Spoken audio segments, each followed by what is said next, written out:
Salut les petits potes, j'espère que vous allez bien. Aujourd'hui on se retrouve pour deux nouveaux threads d'horreur et j'espère que vous les aimerez. Moi en tout cas je les aime bien et vous allez voir jusqu'où les gens sont prêts à aller quand ils ont une idée en tête. C'est vraiment affreux. Mes petits potes, je vous remercie pour tout le soutien que vous m'apportez sur les dernières vidéos. Et avec tous ces commentaires gentils, il y a une petite vague de commentaires haineux qui arrive. Cette vidéo appelle la merde, j'ai copié ce qu'il dit. Et ça c'est bien au final. Et bah oui, ça veut dire qu'on touche un plus large public. Et je vous mens pas, c'est pas compliqué, c'est clic droit supprimer. Et de toute façon, vous savez ce qu'on va faire. On va écrire dans les commentaires bisous les rageux. En parlant d'amour, le petit Cookie, il a eu deux nouveaux doudous. Et ils ont pas encore de nom. Donc si jamais t'as des idées, hésite pas. Bon, bref, on se perd. Si tu veux me soutenir, c'est simple, le petit pouce bleu. Et si jamais t'es pas encore abonné, je t'invite à le faire et à activer la petite cloche. Et au passage, n'hésite pas à venir sur Instagram, il y a beaucoup d'exclus avec ce petit. Allez, prends ton meilleur chocolat chaud et installe-toi confortablement.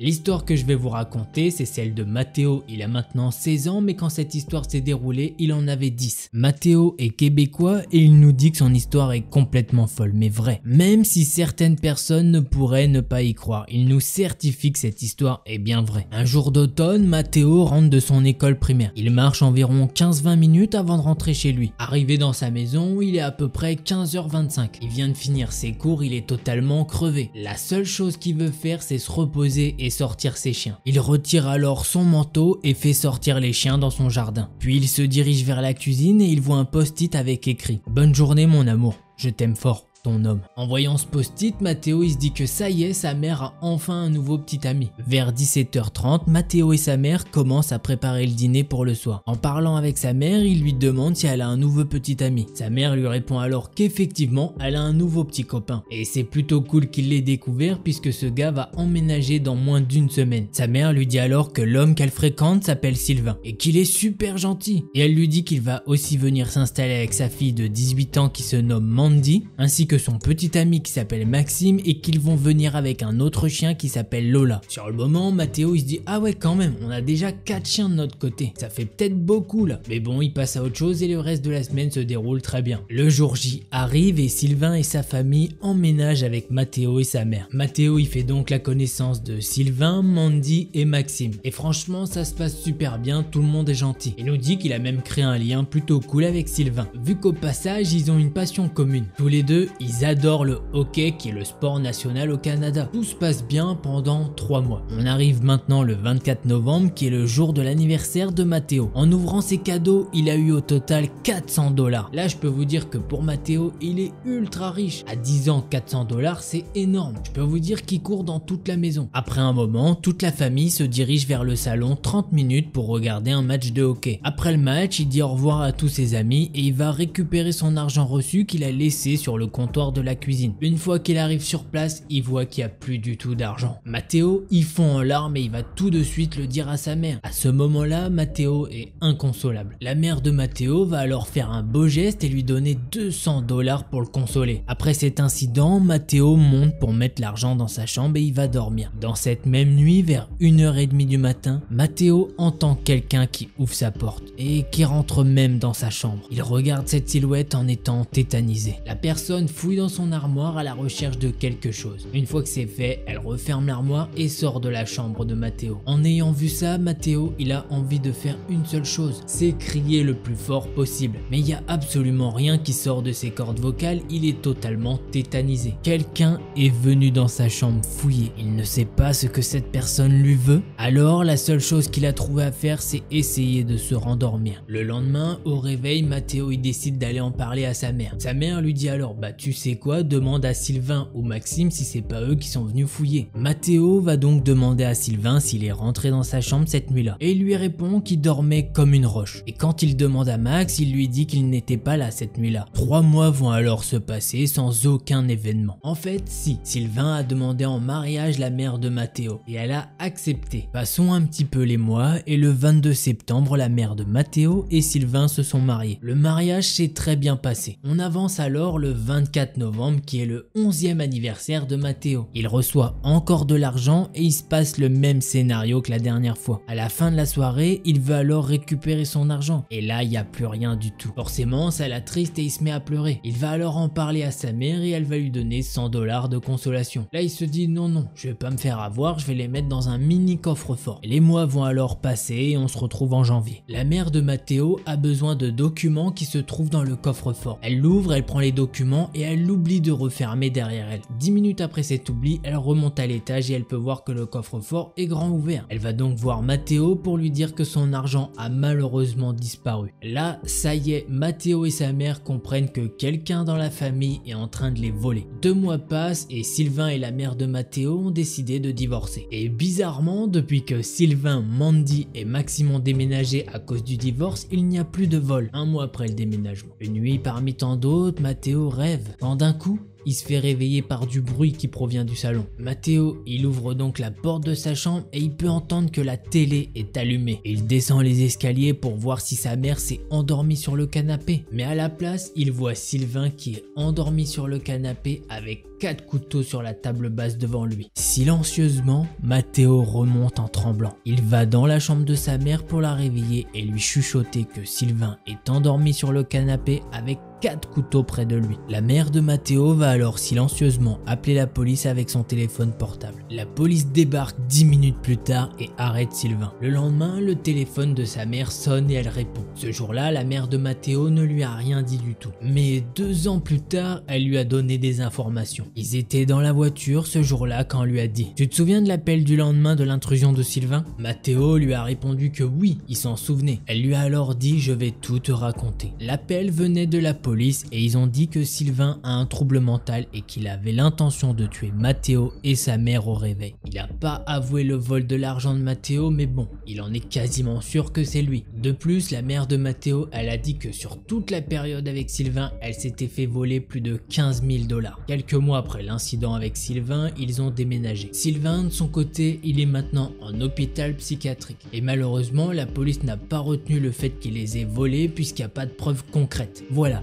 C'est ainsi que se termine la première histoire. Pour cette histoire, Matteo, à ses 10 ans, il chope 400 $. Vraiment, moi je trouve que c'est beaucoup. Il devait être trop content. Il arrive dans la cuisine, il n'y a plus rien. J'imagine pas à sa place, ça devait être un truc de fou. Du coup, sa mère, elle est ultra gentille, elle lui file 200 $. Et paf, il se fait voler tout ça encore. Déjà, tu sais que c'est un homme, donc j'ai hésité entre Sylvain ou le Maxime. D'ailleurs, au final, on sait pas forcément si c'est Sylvain ou Maxime, mais il y a de grandes chances que ça soit Sylvain quand même. Ensuite, 1 an plus tard, rebelote. Bon, j'avoue qu'à sa place, j'aurais caché l'argent instant. Mais bon, c'est pas sa faute si les gars le volent. Et surtout, il est jeune. Et bah, rebelote, non, c'est abusé, sérieux. Bon, du coup, ils s'entendent plus de ouf et ils divorcent. Jusque-là, pourquoi pas. Mais Sylvain revient avec 4 couteaux pour les tuer. Clair, net et précis, heureusement que Matteo, il avait bien entendu ça. Et en vrai, on peut dire qu'il a clutch. Bref, je suis content, Matteo et sa mère, ils ont rien du tout. Et c'est le principal. Allez, on passe de suite à la seconde histoire.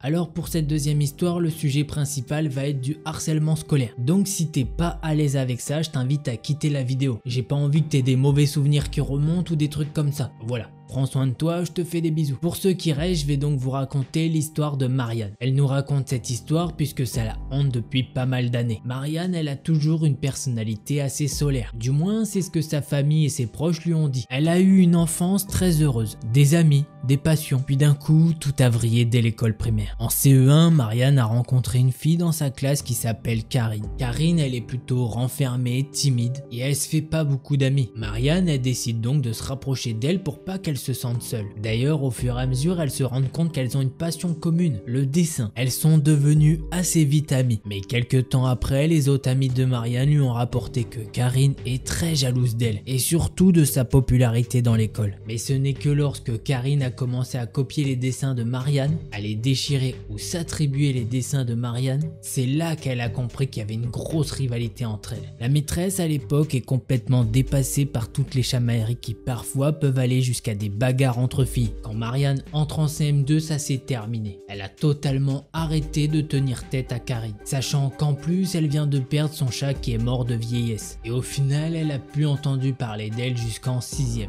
Et au collège, ça s'est pas du tout passé comme comme en primaire, puisque la plupart des élèves dans son collège la traitent de folle, puisque apparemment c'est une vraie pile électrique et personne ne veut rester avec elle puisqu'elle est chiante. Puis un jour, Karine réapparaît dans la vie de Marianne. Marianne ne se rappelle plus forcément comment ça s'est déroulé, mais elles sont devenues les meilleures amies. Soirée pyjama, secret, discussion sur Skype jusqu'à tard le soir. Elles sont toute la journée ensemble. Marianne est maintenant en 4e et tout s'est écroulé. Le comportement de Karine redevient étrange à l'égard de Marianne. Des rumeurs tournent sur Marianne et elle ne sait jamais qui a commencé à les propager. À ce moment-là, Marianne elle a un petit passe-temps, c'est se créer des histoires. Un jour, Marianne elle décide de partager ses histoires avec des amis qui sont aussi amis avec Karine. Et malheureusement, ces dernières la traitent de menteuse et que soi-disant elle ne fait que voler le travail de Karine. Et comme vous l'avez compris, Marianne elle avait déjà raconté ses histoires à Karine. Puis les jours passent et tout s'accélère. Insulte sur Skype des amis de Karine. Marianne subit alors une perte de confiance en elle-même. Mais Karine de son côté, elle la rassure. Mais Karine rassure alors Marianne en lui disant que de toute façon, elle est là pour elle et que les autres ne comprennent rien de toute façon. Un autre jour, Karine l'appelle sur Skype et elle commence à lui hurler dessus. Marianne ne comprend pas et elle lui demande ce qui lui arrive. Karine lui dit alors que son petit ami de l'époque a mis fin à ses jours puisque Marianne aurait révélé qu'il était infidèle. Marianne est complètement choquée et ne comprend pas du tout ce qui se passe. Au passage, il faut savoir que Karine est en couple et que tous les deux ils se trompent mutuellement et que le copain de Karine avait menacé Marianne en lui disant que si elle disait quelque chose, il lui arriverait du mal. Marianne de son côté, elle sait qu'elle a rien dit du tout à ce sujet, mais comme elle veut pas perdre sa meilleure amie, et elle a rien dit du tout. Le lendemain, Marianne retourne à l'école et surprise, le copain de Karine n'est pas mort du tout. Karine se justifie alors en lui disant que c'était pour lui faire peur et voir si elle pouvait garder un secret. Les jours passent et Marianne commence à éviter Karine et ses amis. Mais de leur côté, elle se moque de Marianne et l'insulte tous les jours. Un jour comme un autre, malheureusement, les amis de Karine tourmentent Marianne. Karine de son côté, elle se contente à suivre Marianne pendant une dizaine de secondes. Quand d'un coup, un garçon qu'on va nommer Will vient lui parler en étant tout essoufflé.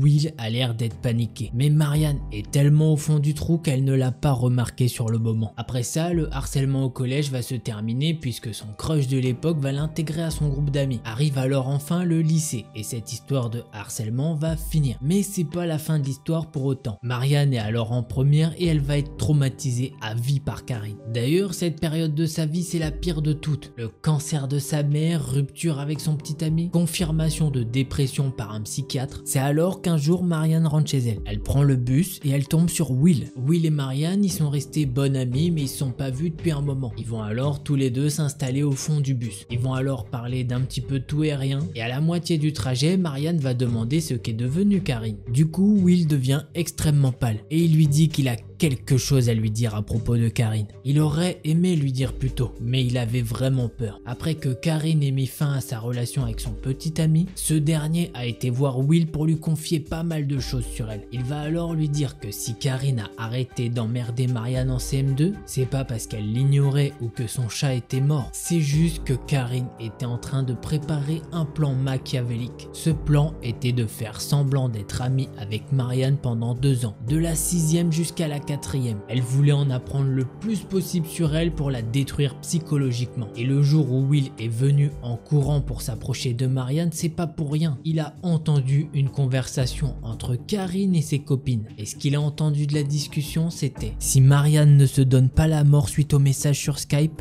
je finirai le travail. En plus de ces paroles folles, il a aussi vu que Karine avait sorti un couteau de cuisine de son sac. Karine a aussi dit à son petit ami de l'époque qu'elle ferait tout ce qui est nécessaire pour que Marianne mette fin à ses jours. Heureusement pour Marianne, elle est jamais passée à l'acte. Aujourd'hui, Marianne a 18 ans, elle est en prépa d'art et elle a plus jamais recroisé cette psychopathe. Et elle espère ne jamais la recroiser, au grand jamais. À cause de cette histoire plus la maladie de sa mère, elle doit prendre régulièrement des médicaments contre la dépression et des somnifères pour ses insomnies. Elle va de mieux en mieux mais le chemin est rude. Le harcèlement c'est une plaie et ça l'a suivi pendant presque toute sa scolarité. D'ailleurs, elle espère que cette histoire sensibilisera des personnes et qu'il faut pas du tout hésiter à en parler à ses parents. Ne soyez pas seul, faites-vous aider puisque comme vous l'avez entendu, elle a peut-être échappé à la mort. Voilà, c'est ainsi que se termine cette seconde histoire. Alors de 1, si Marianne tu passes par là, je t'envoie un maximum de force. Ensuite, cette Karine est une méga psychopathe. Pour vous dire, à partir du CE1 elle était déjà bizarre. Mais là, en CM2, elle a carrément fait un plan diabolique. Genre, je vais faire semblant d'être ami pour pouvoir mieux la manipuler. On est à un niveau de what the fuck, ça me dépasse largement. Voilà. Comme elle l'a dit, parlez-en autour de vous. Je le redis au cas où, mais il y a des numéros si jamais vous subissez du harcèlement scolaire. Vous pouvez les appeler de façon totalement anonyme. De ce que j'ai pu voir, il y a le 30-20 et il y a aussi le 119. N'hésitez vraiment pas. Voilà les petits potes, c'est maintenant fini. Si jamais t'es pas abonné, je t'invite clairement à le faire. N'hésite pas à activer la petite cloche. Et d'ailleurs, si tu veux soutenir, c'est simple, un petit pouce bleu et un commentaire. Viens sur Insta, on est bien. Allez, je vous fais des bisous. En attendant la prochaine vidéo, portez-vous bien. Tchuss les petits potes. Est-ce que Cookie fait un bisou pour moi? Voilà. Est-ce que Cookie fait un bisou pour les abonnés? Voilà. I just want to play a game with you. Hey, don't you run away. Please stay. Stay with me. If you don't come play with me, then we will kill you.